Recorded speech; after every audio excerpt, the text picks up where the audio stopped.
What is your breaking point? That place where you've predetermined that you cannot push past in terms of challenges, expectations, or just your ability to overcome.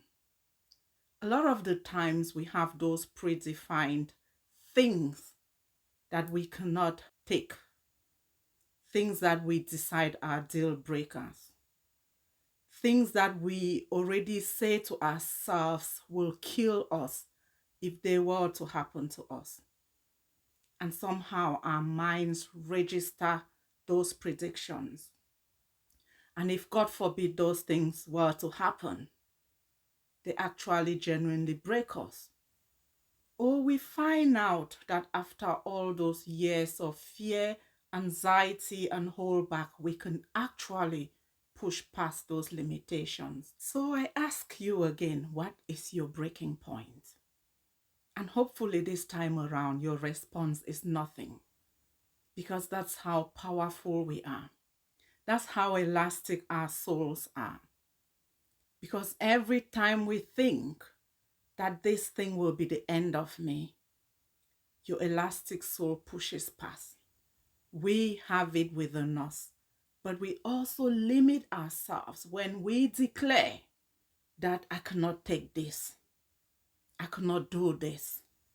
So if you're like me and you have that long list of things and people and issues that you cannot cope or deal or resist or become this and that, then I'm here to talk to you, because you've already put that line on the ground, and every time you come close enough, you stop. You stop because you see your own mark of limitation that you set for yourself. And that makes the challenges of life even more challenging to overcome. So let's talk about this. Everyone reaches their breaking point sooner or later. But somehow, once we get to that point, we soon realize that it is elastic. It is breakable. It's not as solid or impossible or unmovable as we once imagined. And for some people, those breaking points can be health. It can be romantic expectations, or just how you imagine to move yourself from one identity to the other, to go from housewife to business owner, that thing that once seemed impossible. Breaking point can be a crisis, it can be a challenge, it can be growth, or whatever limitation you once imagined unbearable or unbeatable, until you make the intention to face it.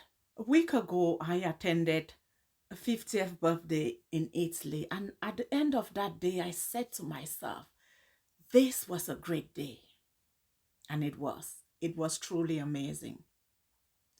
But that day had not gone undisturbed. A lot of things had gone wrong. But when all was said and done, I chose to see the beauty and the value that that day itself had given me. And a week later, I was at a friend's father's funeral. And whatever the sorrow and the challenge that that presented, it was a beautiful celebration of life. And at the end of that day, I found myself saying, this was a great day. Papa has been honored. People turned up. We celebrated, we thought about it, and we reminded ourselves of the value of life and how we must live intentionally to ensure that we leave our own legacies behind. So that was truly an amazing day. But that's not to say anybody wanted this funeral to take place. Nobody wanted Papa to die. But we used that celebration to see his death in the best possible way that we could see it. And that's called benefit finding. Everyone can break at every challenge. So today, this message that I'm sharing is to impact upon us the fact that every breaking point can be moved. It doesn't matter how horrific that thing is, how scary that journey is, how limited your chances are. Stop predicting breaking points and start seeing the possibilities and the beauty of every ugly situation. And you will give yourself that much more opportunity and chance to overcome and to push through those elastic breaking points.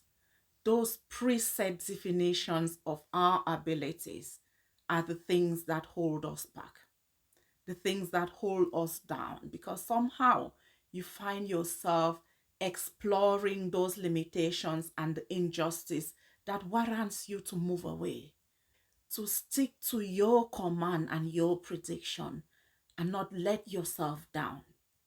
Because after all, you said this. You said you're not one who suffers, not for this person or for this thing. And somehow those statements set us up to fail. The amazing person that you are needs to know your worth enough to decide that I will not be put through this. That's powerful.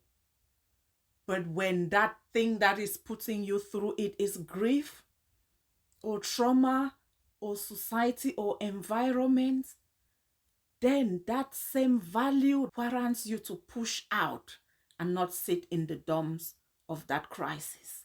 And that's the difference between overcoming and becoming that victim who has been put in that position by the valid circumstances that we come up against.